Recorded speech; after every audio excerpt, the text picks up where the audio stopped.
memohon perlindungan agar saksi-saksi, terus Laura juga dalam lindungan. Selain dalam lindungan Allah Subhanahu wa Ta'ala, juga dalam lindungan LPSK. Nah, kalau dari saksi-saksi ya kan harus dilindungi, ya kan, karena kan lawannya ini kan, yang dilaporin ini kan track recordnya lumayan menyeramkan ya. Yang bersangkutan yang saya laporkan juga pernah terjadi pemukulan sehingga akhirnya ditahan adik kakaknya, ya kan. Jadi ya karena mereka ini tidak sekuat Nikita Mirzani, jadi dia harus dilindungi. Ya, memang sesuai dengan aturan hukum dalam peraturan perundang-undangan khusus dalam perlindungan anak itu mengenai lembaga negara yang sudah ditetapkan oleh undang-undang itu adalah salah satu adalah LPSK, ya, perlindungan saksi dan korban. Nah, maka pengajuan permohonan saudari Nikita Mirzani kepada LPSK ini sudah tepat, ya, sesuai dengan aturan yang memang berlaku di negara kita mengenai perlindungan saksi dan korban.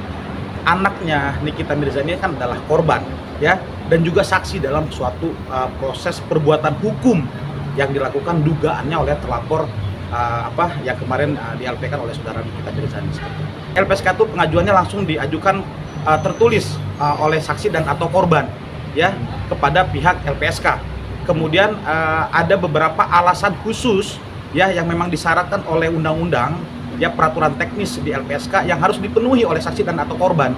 Jadi itu akan diverifikasi dulu oleh pihak LPSK, ya, kalau memang itu mengakibatkan dampak hukum, dampak keselamatan dan keamanan pihak saksi dan atau korban, maka sesuai dengan peraturan LPSK wajib untuk mendampingi, melindungi proses hukum dari awal, ya, sampai proses peradilan bila memang ini ditegakkan sesuai dengan peraturan yang berlaku seperti itu.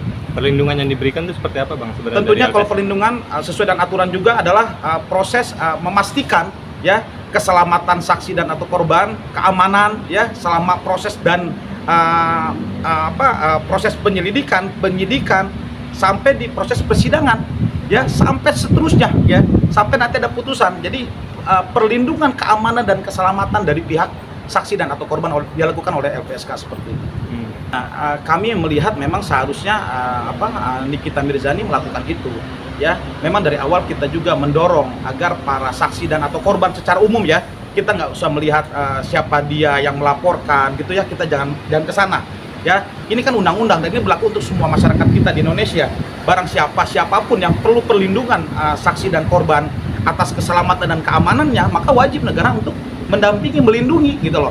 Mohon maaf, mungkin pernah ada di berita yang sangat santer kemarin waktu itu dengan kasus Pak Sambo, ya,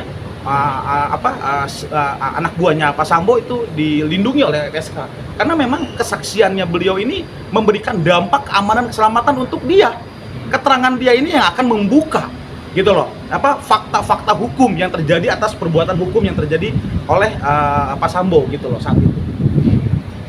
Oke, jadi rumah aman ini sebenarnya adalah proses perundang-undangan juga, proses tata perundang-undangan kita soal melindungi anak dan wanita, khususnya anak-anak, ya.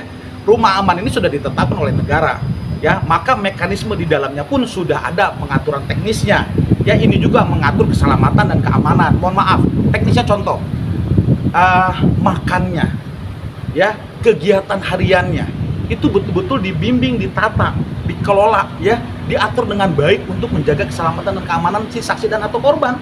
Jadi memang ini sudah ditetapkan oleh undang-undang. Ditambah misalkan pengajuan permohonan LPSK, maka LPSK akan terlibat di sana. Apakah nanti LPSK tetap mempertahankan di rumah aman dan atau ditempatkan di tempatnya LPSK yang sudah ditetapkan oleh undang-undang? Ini kan mekanisme teknis saja, ya. Tetapi apa yang dilakukan oleh saudari Nikita Mirzani melakukan permohonan kepada LPSK menurut saya sudah tepat dan baik untuk pengajaran bagi kita masyarakat. Bang, biasanya durasi berapa lama sih, Bang, di rumah aman itu? Rumah aman itu selama proses hukum ini berjalan.